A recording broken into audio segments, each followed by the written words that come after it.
kwa majira ya saa 6 hivi saa za Afrika Kati, ikiwa ni 7 majira Afrika Mashariki. Na mimi ni ndugu yako the one and only town DJP baba la baba mzee wangu wa Suma Rajab Wakili Kabonga, ambaye niko nakurushia haya matangazo kutoka DRC. Ili kwa kuanza kupata habari zetu, like pia subscribe Baraka1 TV. Tuko pia Facebook pamoja na TikTok. Like na follow page zetu, na hivyo utakuwa mtu wa kwanza kuwa unapata haya matangazo kila wakati. Karibuni sana. Habari ambazo utasikiza ni kutoka Kamanyola, kutoka Bukavu, Goma, pia Makobola, Mboko, Fizi na jijini Uvira. Tutafanya mchanganyiko wa yale ambayo yako yanasikika na ambayo pia serikali iko inafanya, na masharti ambayo yametoka pia kwa Umoja wa Mataifa, ikiwemo pia serikali ya Marekani. Kwa hali ambayo jinsi iko inaonekana, it seem like usalama wa kudumu unakwenda kuonekana mashariki mwa Jamhuri ya Kidemokrasia ya Kongo. Mara mingi niko nasema kwamba kukomala ni piege, na iliimbwa hivyo na Ashilian. Kukomala ni piege, lakini pia Uvira ilikuwa ni piege moja kubwa sana kwa upande wa M23 na Paul Kagame. Uvira ilikuwa ni mtego mkubwa sana, na tumeweza kufanya hivyo. Unajua mikakati ya kivita inakuwa iko tofauti sana, na watu wanakuwa wanapenda kuona matokeo ya haraka, lakini kila kitu kina mikakati yake. Sevre serikali wakati mmoja inakuwa iko na decevoir watu, FARDC pia inakuwa iko DC na mambo ambayo serikali iko inafanya. Lakini siasa bwana, siasa ni mchezo mwingine, na siasa inaomba umakini na akili ya kudumu. Nitakuzungumzia baadhi ya pointi ambazo utakwenda kuzisikiliza na kuzijua kiundani haswa nini ambacho kiko kinafanyika. Kamanyola kulifanyika maandamano. Na maandamano ya Kamanyola yaliwaua watu 5. Kwa nini waliuliwa? Waliuliwa kwa sababu waliambiwa waandamane wapinge kuondoka kwa M23. Hii ni manevra ambayo imefanywa na magaidi wa M23. Hiyo ni moja. Pili, Uvira M23 imeacha inatega mabomu. Kuna mitaa ambayo ukipita unakuta kuna vitu hivi kama bendera hivi. Vile ambavyo watoto walikuwa wanazoea kucheza, vimesimikwa ardhini, kwenye mamitaro, kwenye makanevo, na hata maveni. So wamefanya hivyo ili kuweza kuleta pretext ya kusema kwamba Bazalendo na FARDC wako wanasema terere vile ya Uvira, wakati hayo mabomu imeachwa yanategwa magaidi wa M23. So watu wanatakiwa wawe makini sana. Unaona michezo ambayo umefanya. Maandamano hayo pia yanaandaliwa kufanyika Bukavu, Kamanyola, Goma, Minova, Ruchuru, Masisi, Kiwanja, Nyiragongo, kote pako kuko magaidi wa M23. So vigilance ya population inahitajika. Mimi nilifurahiwa sana na kile ambacho walikifanya Kamanyola. Kamanyola wao walikataa katu na kusema kwamba licha kwamba wanatulazimisha tufanye maandamano ya kusema kwamba tunawakubali, sisi tunakataa. Kamanyola big up sana, walifanya hivyo na kuweza kukataa maandamano ya M23, ambayo wao kwa upande wao walitaka kuonyesha jamii ya kimataifa kwamba watu wanatupenda, watu wanatufurahia. Na kitu kingine ambacho nitazungumza katika hizi fact, unajua hawa jamaa wana tatizo kubwa sana. Tatizo lao ni nini? Wanakuaga sema ni waongo moja wa kupindukia. Ni waongo wa kupindukia. Hivi tuseme kwenye mnasema kwamba kuko amani, tokea kuingia kwa M23 muvili ya Goma, watu wangapi washakufa? Watu wangapi walikufa Bukavu? Na watu wangapi walikufa Uvira? Ona ukuratu ya insemen yenye balifanya Uvira, please ya 1500 watu ambao walikufa. Haya, tumekaa Uvira na Wazalendo na FARDC tuanze mwezi wa pili mpaka hivi tarehe 5 za mwezi wa 12 avant ya leneo fungie kwa M23. Idadi ya watu wangapi ambao walikufa kwa mikono ya FARDC na Wazalendo haifiki hata 10. Depuis mwezi wa pili mpaka mwezi wa 12 tarehe 5, watu 10 ambao waliuliwa na Wazalendo na FARDC haikuene. Sawa, hapa nazungumzia raia, sio ile mafrontman ya Wazalendo na FARDC, hapana. Ile tu kuingia kufungulia watu nini wanakuita kama au kuenda unapigwa risasi, hapana. watu 10 wafiki, lakini ona M23 itsemene tu Muvira watu 1500. Haya, tuzungumze sasa, kati ya huyu na huyu ni nani mwenye kuwa na susi na ulinzi wa raia? Ni wazalendo na FARDC. Dogo tuseme ni serikali, lakini usikia gisa M23 iko ina pretend kufanya. Na kuna jambo jingine hapa ambalo nataka niwaonyesheni. Unaona hii clip imefanyika Goma. Goma wanasema ke Erasto Musanga, huyu Pantin wa M23 mwenye ni gavana wa Goma, kwamba wako wanafanya maendeleo Goma, wanajenga makanevo, wanajenga mabarabara. Kuna vitu ambavyo walisema kwamba watavitimiza, lakini haifanyiki, ikiwemo pia kujenga barabara za Sake, barabara sijui za Ruchuru, barabara za wapi. Eski unafikiri rebele iko na pesa ya kujenga mabarabara? Eski unafikiri rebele iko na uwezo wa kuleta maendeleo? Hiyo yenye mko mnaona pale biko nafanya Goma ni maskarade, ni fason tu ya kutaka kuwapotosha ili kuweza kuwapoteza akili. Lakini nafikiri Wakongole mnaelewa. Tuambiane kweli, nyinyi ambao mko Goma na Bukavu kwenye utawala wa M23, tuambie mu administration ya M23 majoritaire ni wanani kama sio Watusi? Na ndio hao ambao wako wanadanganya watu kwamba wanakuja kuleta equilibre, wanakuja kuleta development, wanakuja kuleta justice, wanakuja kuleta vivre ensemble. Depuis miaka yote si tunaishi pamoja na makabila zote. Depuis miaka yote tunaelewana, tunakubaliana na tunafanya maisha ya pamoja kwa muda mrefu. Juzi hapa Wabembe na refugee Rwanda ambao wanaishi milima ya juu ambao wanajiita Wanyamulenge, Wabembe wameenda kuwatembelea. Viongozi wa Wabembe wa makanisa wameenda Kipupu, wametembea kule, wamekutana na wameongea, wamejadili mambo mengi sana kuhusiana na maendeleo ya Fizi. Wote washirikiane pamoja. No. Lakini utofauti unakuja wapi? Kigali. Rwanda ndio iko naleta utofauti. Rwanda ndio iko nakuja kudanganya hao wakimbizi wa Kinyarwanda ambao wanaishi huku na kuwafanya waanze kuwachukia wenyeji ambao ni Wakongomani. No. Na hilo ndio tatizo kubwa. Sisi mara nyingi tunasemaga kwamba hakuna mwenye atatoka hapa aende. Wewe deja uko pale.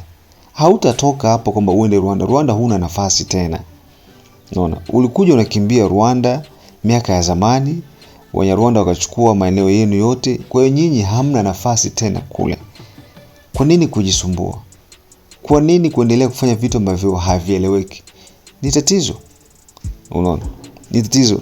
Sehemu pekee ambako mnatakiwa muweze kujishikilizia na kukamata kwa makini sana ni hapa DRC. Hamwezi kuondoka. So mnatakiwa muishi kwa amani, kwa ushirikiano na kwa upendo na wenyeji wa haya maeneo. Lakini tatizo yenye iko inatokea ni kwamba unakuta Barwande, refugee Rwanda wanataka wao ndo wadomine sasa wenyeji, na hiyo inakuwa ni tatizo. Na jambo la pili, kitu kingine ambacho paka leo hivi kiko kinakera watu, kujipachika majina ambayo sio ya kwenu, kujiita Wanyamulenge. Hatukatai, eski Wanyamulenge ndo wamewaruhusu mtumie jina lao kama nyinyi ni Wanyamulenge? Kwa nini msijiite jina lenu, ama tutengeneze jina jingine ambalo mtapewa? Ijulikane kwamba mmetokea wapi na mmekuja wapi na mnaishi wapi. Kila mtu anakuwa iko na source yake. Wewe unaambiwa source du Nile iko wapi? Iko Burundi. Burundi ndo mto Nile unatokea, unafanyia source yake. Lakini wanafaidika na source du Nile ni nani? Ni Egypte. Ushelewa? Egypte banakwambia mto Nile ni wa kwao. Na kama kuna vurugu kati ya wa Egyptian na wa Ethiopia, ni kwa sababu wanapigania Nile, mto Nile. Lakini source yake ni wapi? Ni Burundi. Na nyinyi source yenu ni wapi? Ni Rwanda, lakini mko Kongo. Kwa hiyo mnaishi Kongo. Lazima mkubali kwamba mmetokea mko wa Rwanda, mnaishi Kongo. Ile mambo yote iko ni sawa. Kamata Fleuve Nile. Ukifika Egypt ni Nile.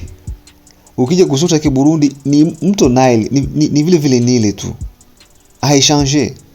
Mais uko Rwanda, uko Mnyarwanda. Uko Minembwe, uko Mnyamulenge.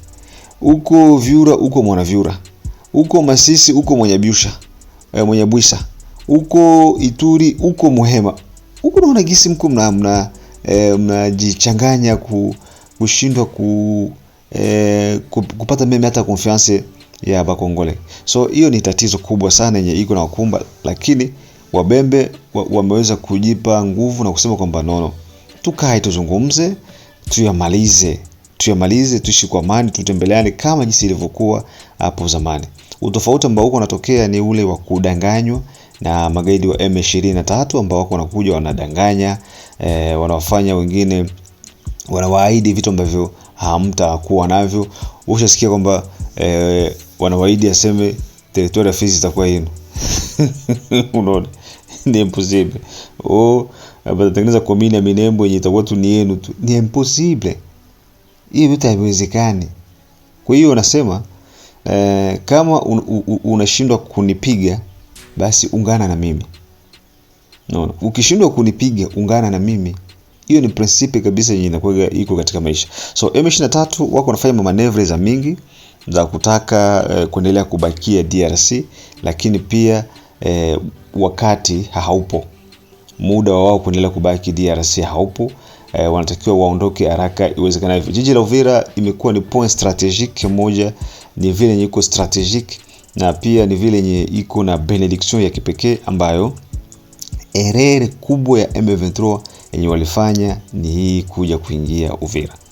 Hii ndio inawazalia michoko. Unaona? Tamaa zimewapitiliza, hii imewazalia michoko. Kuna taarifa ambazo nimeipata inasema kwamba katika hii vita serikali ya Rwanda imeweza kuinvest 2 milliards de dollars. 2 milliards de dollars kwa ajili ya vita mashariki ya Jamhuri ya Kidemokrasia ya Kongo. Wanajeshi wa Rwanda ambao wamekwisha kupoteza maisha DRC ni zaidi ya 7,000. Plus ya 7,000 soldats rwandais force special ndio washapoteza maisha mu DRC. Na ukiangalia sasa hii 7,000, Rwanda iko na maximum ya 30,000 hommes.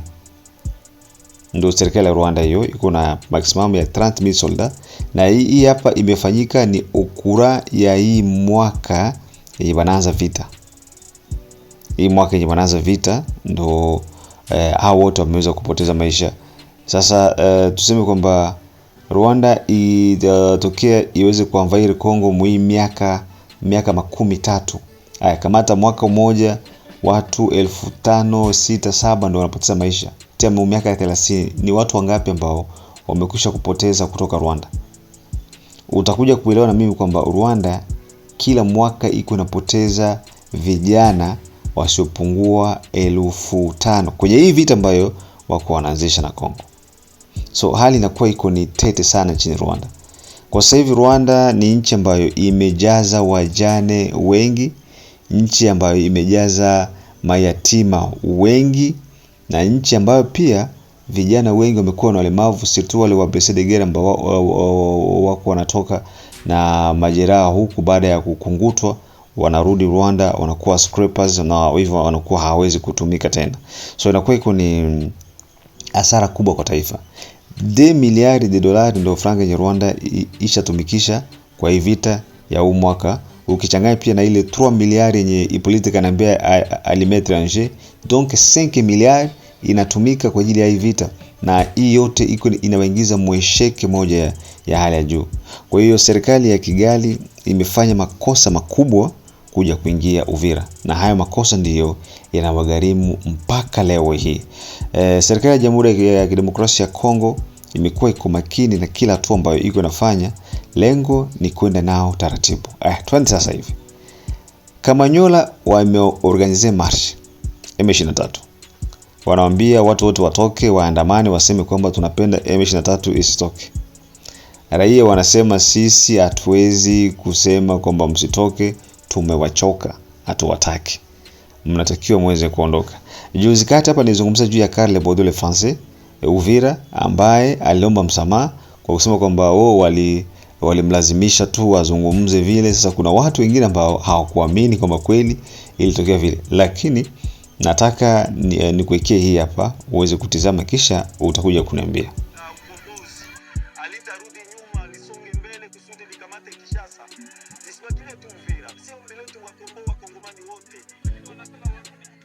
Kwa kurudi sisi hapa kwa amani hivi tuko na amani, sisi hatupendi warudi. Sisi tuna waendelee mbele, wakomboe wenzetu wa Fizi, waende Kalemi, Lubumbashi na wafike Kinshasa, wakomboe wenzetu wa Kongomani. Kwa sababu gani tunasema hivyo? Ideology walikuwa fujo mingi sana, ideology masikio eti wanaua watu, wanafungua watu, wanachinja watu, wanafanya vitu gani? Sasa tunajikuta kumbe wao ndio wana amani. Juzi wao jeshi letu tulikuwa na waliingia hapa kunyang'anya matelefone, waliua watu kolele, wanapisha watu magoti, lakini hao watu waliingia huko na kutana kwanza, yeye kwa tamani mzunguze na yeye. Ndio jeshi sisi tunataka, jeshi lenye linataka ukombozi, jeshi lenye linapenda kusaidia watu, sababu jeshi lenye linataka amani. Tangu tuko hapa tusikia mtu ananyanyasa, ndio jeshi ile sisi tunataka. Tafadhali tunaomba opinion international, tunaomba nchi yetu ya Kongo, tunaomba Union Europeenne watusaidie wakomboe nchi ya Kongo. Kongo imeteseka miaka mingi, tunateseka sana, tunahitaji ukombozi yenyewe uko zatiti na yenye itatusaidia si wa raia wako. Asante ndugu zangu, nilitaka kuzungumuza maneno yafuatayo. Kwa kweli kama gisi mnaona hii video, nilikuwa kwenye pikipiki nikienda Kimanga. Nilipofika hapa ku General tupre General tu tukakutanana na mlenge umoja anazoeaka pale kupiste yetu kukazi yetu, akanisimamisha ni mubebe. Nikasimama, nilipomubeba akaniuliza uko nenda? Nikamwambia no, niko nenda kuangalia shangazi yangu, wanasema hali yake sio nzuri. Kufika pale kumonima akani derute, akanambia il faut twende kule ku meeting. Nikamwambia aunge niache basi nifike kule kuangalia shanga, njoo twende. Akasema twende kwanza ku meeting. Tukaenda na yeye kule ku meeting. Kufika kule ku meeting akasema, akanikamata kwa mkono, na wewe ndio utasema neno kuhusu wakombozi, na utasema hivi, utasema hivi, utasema hivi, utasema hivi, utasema kama gisi mlivyosikia ndani ya hii video. Basi nilipomaliza ndio akaniachilia. Aliponiachilia nikarudi nyumbani. Niliporudi nyumbani, hiyo siku ilikuwa deja maer tardive, ilikuwa deja magharibi. Nikarudia nyumbani. Nilitaka kusema hivi kwa ndugu zangu, inaanza kuanza kuwafulivu. Mimi sijawahi kugusa silaha hata siku moja. Sijawahi vala nguo hata ya jeshi hata siku moja. Wafuliru mnisamee, kwanza kwa ujumla, wa patriote wote mnisamee. Wa ndugu wa Uvira mnisamee, kwa sababu siwezi kusaliti nchi yangu isipokuwa kwa nguvu nilikuwa kwanza kupenda Rais Tshisekedi, na nilipigana sana juu ya Rais Tshisekedi, nilikuwa natetea sana, lakini ajili ya kutekwa ndio maana nimesema hii yote. Nilisema wa ndugu zangu mnisamee sana sana, tena sana. Ninaomba wakombata wote mnisamee kwa haya mambo mnaona kwenye hii video. Mungu awabariki na Mungu awachunge. Asante. Na huyu hapo ndo alikuwa Karl Baudouin Français. Ndo yeye anajuta kwamba aliingizwa mu maerere, na ndo hii erere yenye Barwandi wanafanyaka. Hawa ndugu yetu wao wanafanya jambo, wanaweka wakongomani mbele ili mkongomani aonekane kwamba yeye ndo mwenye iko na mene ile komba. Ujiste inakuwa sio yeye. Unasikia alisema na huyu mtu mzima anasema alikuwa manipili, aliingizwa mkenge, alilazimishwa afanye, na asingefanya lolote lingetokea. Kumbuka mwenye anamuita ni Munyarwanda. Bwana kuya huko. Sikiza wewe, simama hapa. Sema sasa angesema mimi siku ndani. Angeenda kumchongea kwamba bwana huyu jamaa anatumika na watu fulani. Ile. Donc ni watu wenye kwanza wako wanatia uoga watu, kisha wanalazimisha watu wafanye vitu ambavyo hawawezi kufanya. Ukishaogopa utalazimika tu kuendana nao.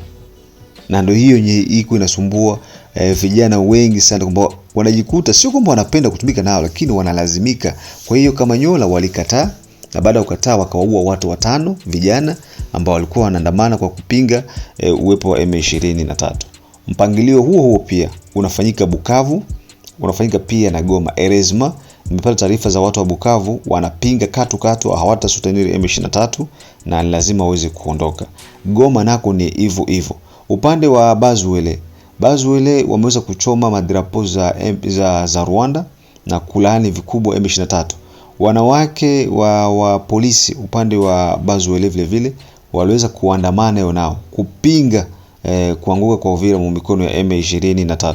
Hii ina maana kwamba solidarite iko nguvu. Tukiingia kwa upande wa Tanganyika, governor wa Tanganyika naye pia hivyo Kalemi waliweza kuandaa marche pia ya kupinga M23. Katanga na sehemu zingine Kishasa kote wakongomani wanaonekana kuweza kusimama na kuendelea kupingana na hali yenye iko inaendelea kwa M23. In short ni hivi. M23 wanatakiwa kuondoka mpaka fika tarehe 1 za mwezi wa kwanza 2026. Wao wameondoka mu territoire national, waondoke mu Kongo yote. Kongo yote watoke warudi Rwanda. Hiyo ndio decision ziko. Kwa hiyo twende na patience. La patience et la longueur du temps. Twende taratibu na tuache mapaniki. Osi tuache chasse à l'homme. Ile kufuatiliana kwamba fulani alikuwa anatumika na fulani tumfuate.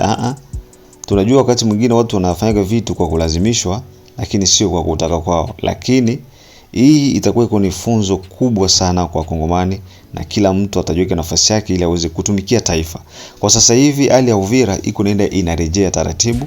Mlisema kuko ba polisi ba M23 biko Uvira wanakuwa papa, mimi nawaambia hawatakaa Uvira. Leo si 20 leo. Aya, tuambiane Uvira mko mnaona nini? Tuambiane Uvira mko mnaona nini? Kamanyola mko mnaona nini? Mupleni mko mnaona nini? M23 walitaka waweze kuinstall base military yao maeneo ya Sange. Ndio mawazo yao ilikuwa wajiretireti mpaka Sange wajiinstall pale. Lakini instructions zenye ziko ni kwamba watoke mozone ya Uvira kwa leo kwanza hii watoke. Ifike le premier watoke mu territoire national ya RDC. Donc watoke kote kwenye wako wanatakiwa waweze kuondoka. Na hii haiko ya kupingika, haiko ya kunegosia. Tena sans condition. Kisha vingine vyote sasa bitafuata baadaye. Wakuwe kwanza washa evacue mu province zote za Sud pamoja na Nord Kivu. Kwa maana hiyo tuseme kwamba hatua hii imekuja baada ya wao kuweza kuvunja mikataba ya Washington. Na pia hatua hii ni hatua muhimu sana kwa taifa, na inaweka taifa sehemu ambako tuseme kwamba inakwenda kukamata sura nyingine mpya.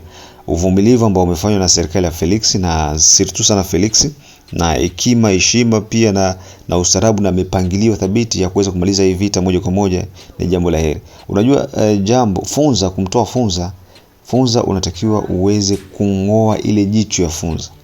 Hata ukitoa kimwili bila kutoa jicho la funza itarudi tena pale, na ile ambayo itaota sasa ndio inakuwa mbaya zaidi, tena kubwa na yenye kuoza na yenye kuwa na maumivu makubwa sana. Lakini funza ukitoa jicho unachomoa, ile haikwagi tena, inarudia. Na ndio hivyo pia mti unatakiwa uweze kukata na kungoa mizizi, lakini ukiacha shina ujue ule mti utaota. Kukataa kuingiza M23 ndani ya administration ya Kongo ni maana kwamba kukataa kuingiza Rwanda ndani ya serikali ya Jamhuri ya Kidemokrasia ya Kongo. Sasa hivi serikali ya Kigali iko kwa public, kila nchi ya kimataifa unaiona Rwanda kuwa ni msaliti, na wote hawapendi kabisa kusikia kutoka kwa Rwanda. Na wapinzani wa Rwanda na wao pia wameweza kutupia dondoo zao na kuilaumu serikali ya Kigali kuendelea kufanya mauaji mashariki mwa Jamhuri ya Kidemokrasia ya Kongo. Hii ambayo unasikiliza ni Baraka1 TV. Hizo ndio dondoo ambazo niko nazo kwa siku hii ya leo kwa saa 6 hii. Mengine tukutane majira ya saa 9, na mimi ni ndugu yako the one and only Town DJ Baba la Baba Mzee Wangu Suma Rajabu Wakili Kabonga. Bye bye.